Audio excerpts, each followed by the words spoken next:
France had been the first country to make the jump to smokeless gunpowder, but their new Lebel rifle wasn't really fit for carbine length. It had been rushed into service and had a number of problems. They needed to arm the cavalry, artillery, and other non-frontline troops with handier weapons. These units still lagged behind with single-shot black powder Gras carbines and musketoons. A solution would be found, but would leave France with two types of shoulder arms. Further troubles with the Lebel would see the new carbine design take over more and more roles on the battlefield, and World War I would thrust it right into the front line.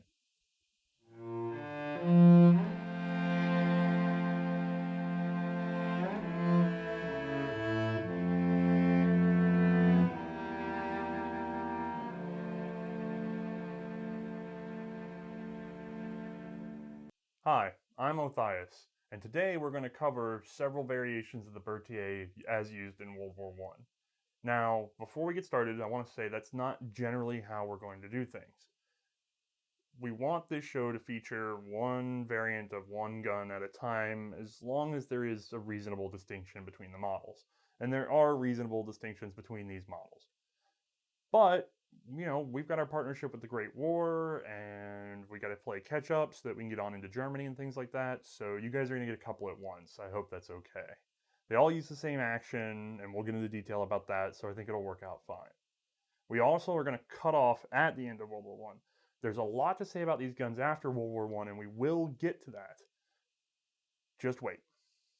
Now, with all that in mind, this is the French Berthier.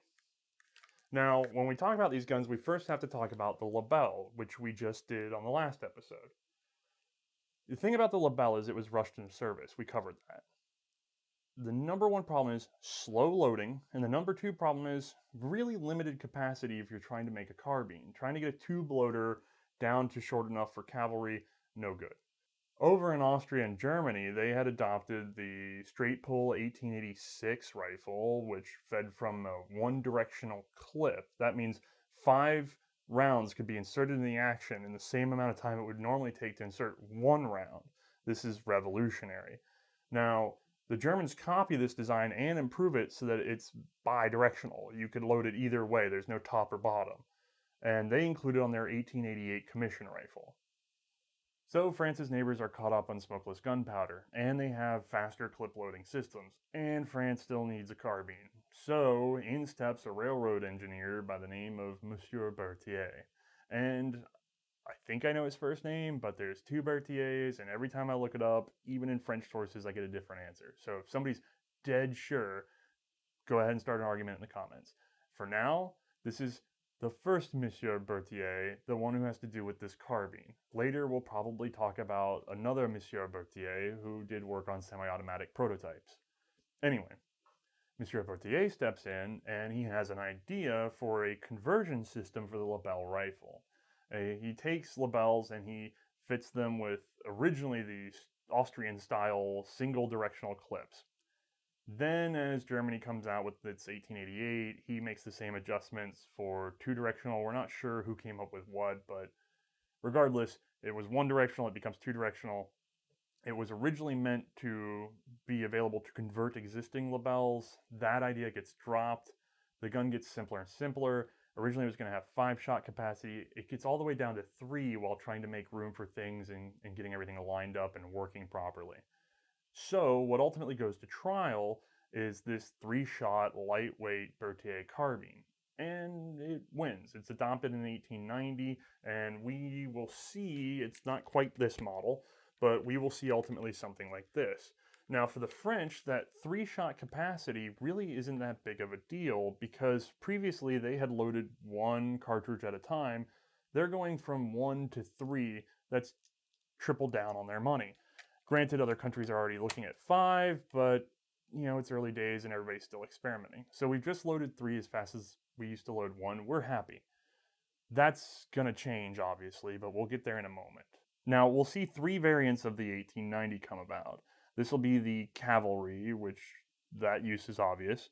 The cuirassiers, which that's a special French unit. It's sort of like a heavy cavalry, dreadnought, I don't know what to call it. These are guys that wear breastplates and carry rifles at the same time.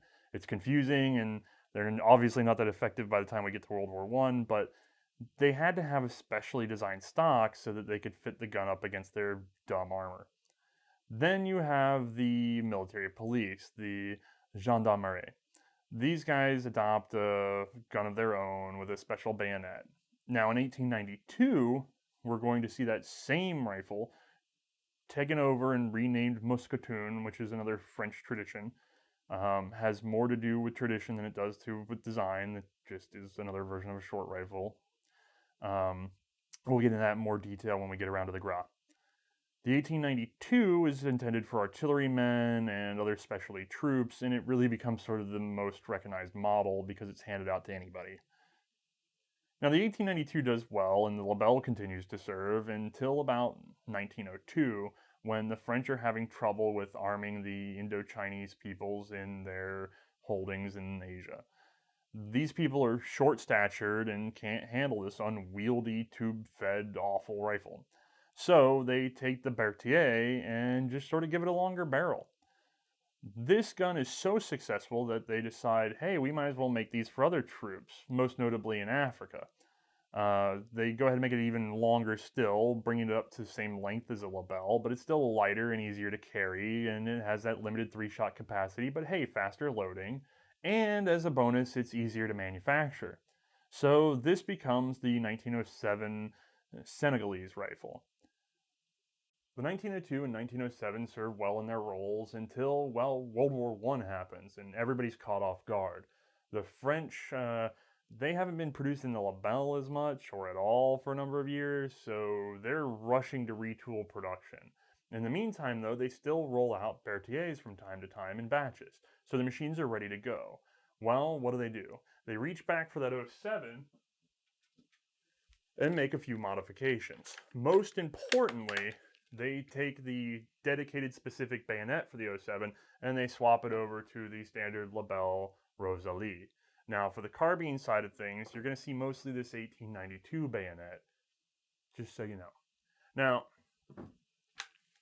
the 0715 does well. It's just a simplified 07 with familiar parts from the Lebel. It's still only 3-shot. The carbines are retained. All the 90s, the 92, they all serve. So you're basically looking at the Lebel plus these two guns for most of the war. But there's a problem. The Germans are fielding 5-shot rifles and carbines. The Kar 98 specifically is proving to be a bit of a bother. You see, the Germans have started to understand shock troop usage. These are guys that have appropriate grenades, pistols, and reasonable capacity rifles that break into trench lines and hold the positions. So if you're French and you have a static position and loading 3 is as good as loading 1, it doesn't seem like such a bad idea to have a 3-shot gun. But by the time you're told to run across a screaming battlefield, drop in a trench, and nail as many guys as you can, hopefully not getting your head caved in, you don't want to have to reload once. So you'd take a 30-round magazine if you could. Well, it's time to go ahead and bump that Berthier up. So in 1916, they go back to sort of the original drawings in a way, because there are diagrams of 5-shot Berthiers from way back before it was in trials. Now, the solution is a little bit more modern. It's nice pressed steel bottom, and they went ahead and fixed a couple other problems. That Mannlicher feeding system has an open bottom and lets mud into the action. We'll get into why in a moment. Well, they went ahead and put a cover. It's just a little spring-loaded thing that snaps open and snaps closed. This helps keep the rifle clean of muck. They also added a hand guard because if you're running and shooting, this thing gets hot and you still need to be able to move it. The 5-round magazine system really isn't all that different from the 3-round magazine system. So there's what we had before, and here's what we have now. You get 2 extra rounds. Operationally, it's the same thing all over again. Like I said, the only big difference is that cover at the bottom. At this point in 1916, by design, France has caught up. Unfortunately, these guns don't roll out right away. They go ahead and switch over to marking the receivers to Model 16, but these parts aren't quite ready yet, and there's a surplus of the 3-shot still waiting around to be assembled. So you find, just like our example here, honestly, you find a lot of 1916 marked receivers that still have 3-shot, no handguard configuration. These are sort of transitional models. So it's hard to say how many of these really made it to the front line in 5-shot configuration. Several thousand at least, though. Maybe up to 80,000. It's kind of, the numbers are here and there, and they weren't really tracked until a couple years after the war, so we're not 100% certain. We do know, however, that there was a 5-shot rifle that was also introduced as part of the 1916 program, but assembly started so late that no more than 400 were delivered by the end of the war. So yes, you will see plenty of 5-shot rifles out there because they were converted post-war. In World War I, though, you're really only looking at a 3-shot Berthier rifle or the Lebel. Now, let's go ahead and take a look inside the Berthier to see just how it works. We'll go ahead and work with the 5-shot magazine system since it is slightly more complicated with the addition of an extra spring and cover. It loads from an end block with all the cartridges and clip entering and remaining in the gun. As we bolt forward, we will pick up the first cartridge and press it into the chamber. Turning the bolt drops the 2 symmetrical locking lugs into mortises in the receiver, locking the action. A pull of the trigger draws the sear downward, releasing the cocking piece and freeing it to spring forward, projecting the firing pin into the cartridge's primer, discharging the round. Lifting the bolt unlocks the action. As we draw it back, the extractor pulls the spent casing into the ejector, flicking it away. And so the process begins again. This time, notice that the cocking piece is reset when the bolt is lifted. We'll spend more time and better detail on these features specifically in the future, but for now, just know that this rifle is cock on open. The follower is continuously pressing up into the last cartridge, and the clip is holding all the ammo together. But the follower doesn't directly contact the clip. This means when we chamber the last round, the follower is free to rise between the lips of the clip, and it falls to the bottom of the action. On earlier models, this would just drop to the ground. Here, the cover that protects the magazine from the mud of the trenches has caught it. Feeding the next clip will force it open, just in case the shooter forgets. To unload the rifle, press the release inside the trigger guard and depress the clip slightly. This will eject it from the top of the action. The French did not provide a safety as, just like with the Lebel, the gun was expected to be carried with an empty chamber. Now that we know how they work, let's have Mae show us how they shoot. Up first is our 3-shot carbine. These are much shorter than the Lebel. Berthier carbines, both 3 and 5-shot, have sights ranged from 200 to 1,000 meters, with volley positions from 1,200 to 2,000 meters.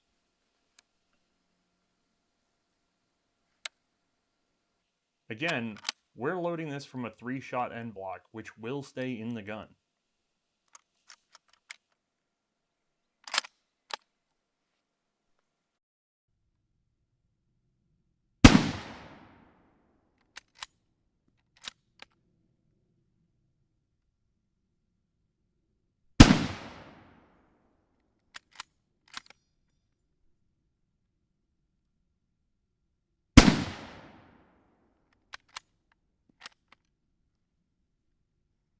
Next up, the 0715 rifle.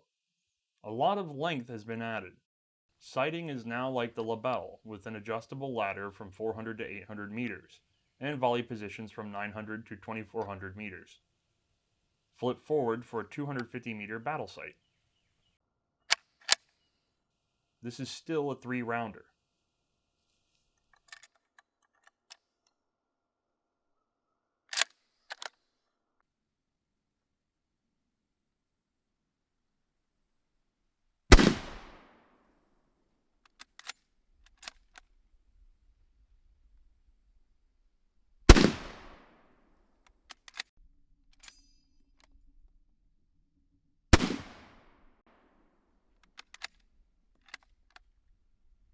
Last up is the Model 16 carbine.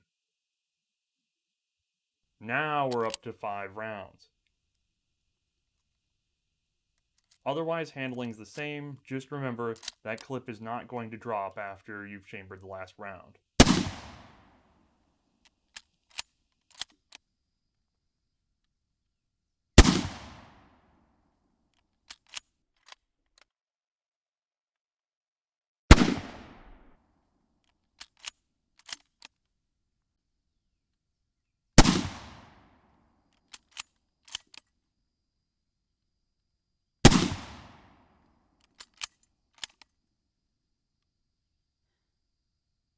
Try to remember that our focus for this video is just World War I. These guns are going to serve through World War II. There's going to be additional modifications through the 30s.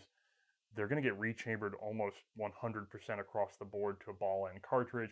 We'll get there. For World War I, however, though, most of them are going to remain 3-shot. A few are going to come out as 5-shot carbines, and that's about it. They're all going to have the clearing rods, and, you know, most are actually going to lack stacking hooks. The thing is, in the collector's market, though, we're getting there after the fact. So when you buy a Berthier or encounter one in a museum, chances are it's going to show signs of post-World War I and especially World War II modification. We actually got lucky. This gun back here was taken into Polish ownership after World War I, and so it was never even rechambered for ball end. We had a little trouble in the range with that, but we managed to get it shot, obviously. They're excellent rifles. They're beautiful. They function well on the battlefield, believe it or not. The 3-shot magazine is a little ridiculous, but given how many other horrible, ridiculous things happened in that war, it's probably not the most ridiculous thing of them all. But let's go ahead and get Mae in here and get her impressions of shooting these things. All right, Mae, you've shot the Lebel and you've shot the Berthiers. Lots of Berthiers. We need to keep this tight for YouTube, so let's go straight into the action. What do you think compared to the Lebel? Compared to the Lebel, and maybe it's because I've only shot one Lebel, so I might have gotten the bad one in the bunch, but I've shot now 3 Berthiers, and honestly I found the action a whole lot smoother than the Lebel. That's true. It's a simplified bolt. It really could be a little smoother than the Lebel. I think it's a little smoother than the several Lebels I've handled, but I've also had really nicely polished Lebels that have functioned well too. It may just be that this thing survives age a little bit better. Now, what about the magazine? We're on to end block loading instead of single loading a tube. How do you feel about it? It was a lot faster comparatively. I'd have to load the Lebel every individual cartridge, whereas this one, pop in 3 or 5 and you're good to go. Okay, good. Any problems feeding? Well, yes, you had to finagle it in there a little bit sometimes, but once it was in there, it was pretty reliable. Okay, good. So none of that yanking the Lebel bolt all the way back to try to get the carrier to tip up. You'd say it was an easier bolt to work? I would take either one of these to the war any day over the Lebel. Okay. As for the rifle itself, and I know we're out of order, but I want to compare as close to the Lebel and getting as far away as possible. On the rifle itself, no tube magazine. Does that really make a difference on weight and holding the gun up? Yes, when we're out there for 6 hours for shooting all day, it makes a significant difference. The weight was almost, it felt like half, I know it wasn't, but after 6 hours of holding the same gun up every day, or all day, it was a huge difference for me. Okay, so men on the march, good call. Yep. Okay. Now, to the carbines. Let's go with the 3-shot. Anything remarkable about the 3-shot carbine? It's got the bent handle. Did that feel any easier or no difference at all? Not really any difference. It's a bent handle. You can still handle it easily. Now, I know you complained about the lack of a handguard on that thing. Mm-hmm. Were you happy to find it on the 5-shot? Oh, yeah. Significant. It made a huge difference. Are you kidding me? By the end of the day, all the guns were too hot to touch except for the carbine. And we did fire that one at the end of the day. The 5-shot carbine? The 5-shot, yes. Okay. Carbine itself, much lighter. 8mm Lebel is a big round. Mm-hmm. How are we doing for recoil? Recoil actually was pretty significant in terms of, I've handled a lot of milsurps in my day, and even comparing it to the Mosin Nagant carbine, this had more kick to it. Wow, that's impressive. Okay, so heavy recoil, lightweight. Mm-hmm. Would you be happy carrying it around on a horse all day? Oh yeah, it would be easy to carry on a horse all day. That'd be simple. Okay. Moving over to 5-shot, were there any big differences between that and the 3-shot action? Well, yeah, okay, so the way they have it set up on the 5-shot is with a little magazine trapdoor underneath it, it's supposed to just pop open when you load in the next clip, right? Well, maybe it was just this one, I don't know, but I had to finagle it out with my hand. It would just barely even, slide it out. Yeah, the previous clip didn't stop you from loading the next clip, but when we went to film, putting in the second clip and having the other one pop out, 9 times out of 10 when we were trying to film it, it just wouldn't pop out. It was like this kind of slow, pathetic goldfish poop, and it still was half in there. But the gun loaded, and I imagine the first shot would have cleared it. We just didn't want to send it flying. Yeah, probably, but after that was really the only issue I had with the rifle, honestly. The handguard was a plus. The extra 2 rounds would make a huge difference on the battle, I can imagine. Any final thoughts on these guys? No, I feel like that covered everything. Can't think of anything else to add unless you can. No, but finally, you were frustrated with Lebel. I don't think you're a Lebel fan. Are you a Berthier fan? Yes. I mean, comparatively, are you kidding me? Like I said, I'd take any one of these to battle with me compared to the Lebel any day of the week. Now, you have shot Mausers and things like that. Mm-hmm. Overall, would you want to take one of these to a battle with you? No. Okay, I think we could end there then. We'll wrap up with these guys. You're going to see some credits. We keep playing with the episodes. Go down in the comments. Let us know how you like it, what you want to see different. This show is very new, and it's powered by you guys' interest. Mm-hmm. Other than that, thanks, and thanks for watching. Thanks, guys.